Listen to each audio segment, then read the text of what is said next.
Well, hello everybody, Roger here, and welcome to my channel, Roger's Reads. So today I'm doing, I guess, my November TBR, even though it's already November 6th. But yeah, I didn't get around to doing it. Time just kind of slipped away from me.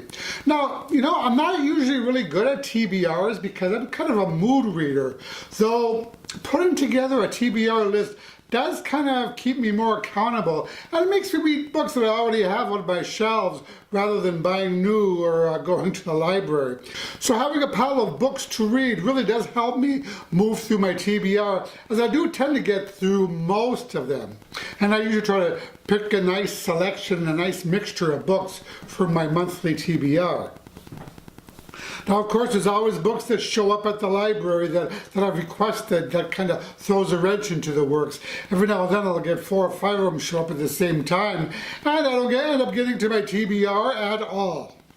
Okay, so the first book that I'm actually reading it right now, it's called The Song of Achilles by Madeline Miller.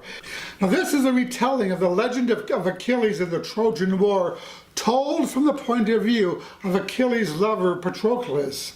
Now, it kind of reminds me of The Persian Boy by Mary Renault that I read way back when, in which that was about Alexander the Great, that was told from the point of view of his lover.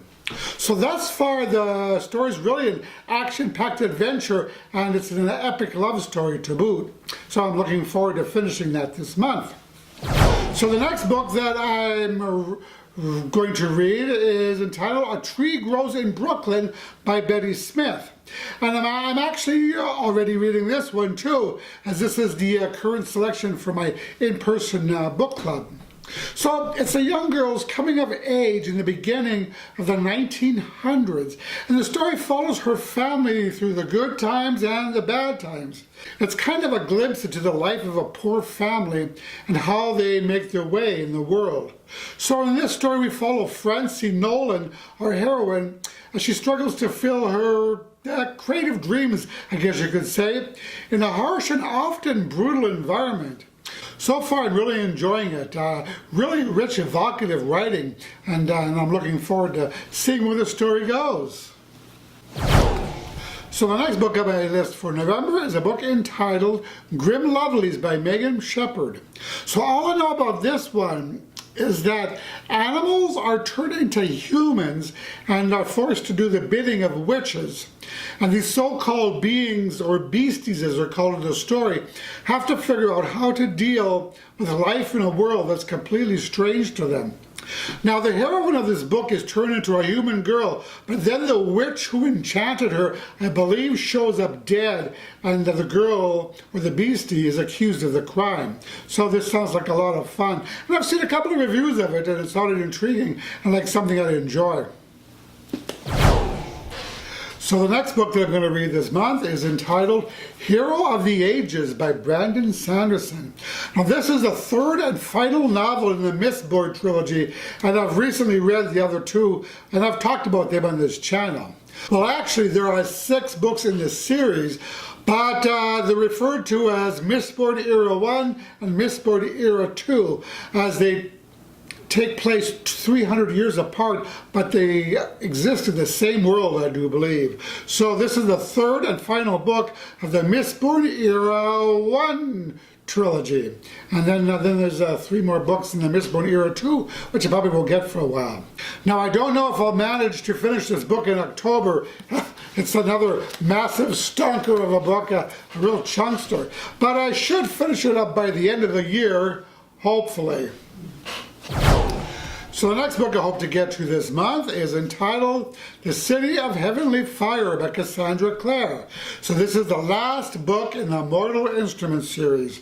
Now, I told myself I wanted to finish this series off this year, so I hope to read it in November. And if not this month, then in December. So I'm really curious to see how the whole story is going to turn out. And then once I finish with that, I'll probably start on the next series, the Dark Artifices series, I believe it's called. So the next book is entitled Pisces Hooks Taurus, written by Anita Sunday. So this is the fourth book in the Signs of Love series, though the books really don't build on each other, so they can each be read separately. So this is a gay, slow burn romance series, and I've already read the first three of them, which I've really enjoyed. So the author has a tendency to build up the romance really slowly, which I like. In fact, Anita Sunday is called the Queen of Slow Burn Romance. At least I call her that. Now, I've read way too many romances where the couple falls in love in the first 5 pages of the story, and the rest of the book is one sex scene after another, which really isn't my cup of tea. Now, I'm no prude, mind you, but a little goes a long way.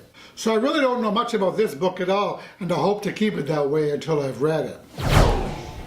So the next book I hope to read in November is entitled The Edge of the Known Bustline by James R.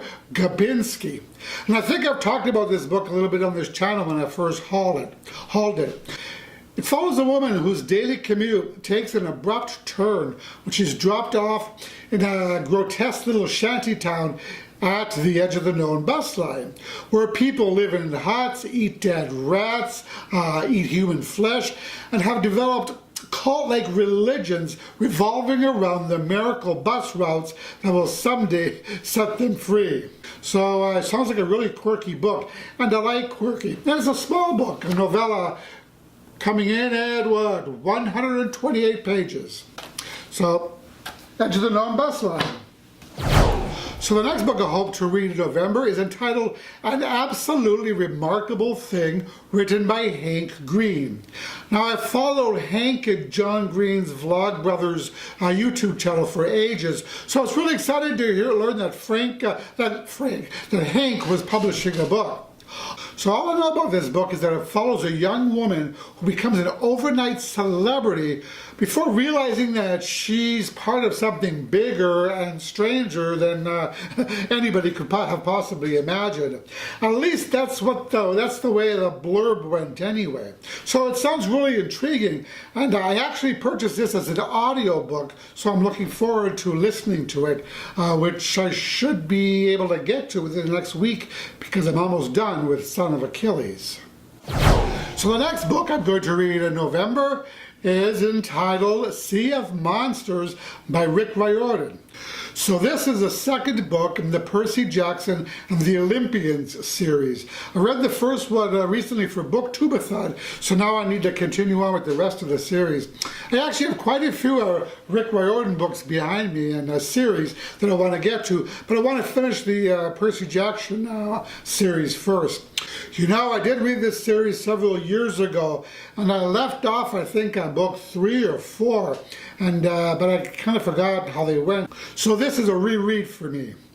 Now, the next book that I hope to get to in November is entitled The Grim Life by K.D. Worth. So this has been on my TBR for a long time now, so I figured I'd finally get to it. This follows a gay teen named Max, who, after dying on his prom night, was recruited by a mysterious tattooed angel named Slade to join a group of teenage reapers. So Max thinks he has his afterlife thing all figured out, but the moment Slade assigns him to his first suicide case, everything changes. Max makes a split-second decision and prevents the kid from killing himself, which defies the rules of a Reaper. So chaos ensues. So I have to admit, I've always been a sucker for a Reaper story. So I used to love this TV series called Dead Like Me. I followed a girl who was killed by a toilet seat and ended up becoming a Reaper. So that was a lot of fun. Yeah, so again, love Reaper stories, so I'm looking forward to this one. And the 11th book that I hope to read this month is entitled, see if I can get this off the glare, And the Ocean Was Our Sky, written by Patrick Ness. So I don't know too much about this one, but I am a fan of Patrick Ness, so I figured I'd check it out. I do believe it's a retelling of the Moby Dick story, but from the point of view of the whales. So sounds like a lot of fun. And yeah, so that's 11 books for November. Not sure if I'm going to be able to pull it off, because a couple of them are quite thick. So how about you? What are you reading in November? Let me know in the comments. So that is it for this video. As always, I thank you so much for watching. I really appreciate all your support. Well, if you like this video, I'd appreciate if you click the like button below, as it really helps me out. And I think that'll do it. Roger and out.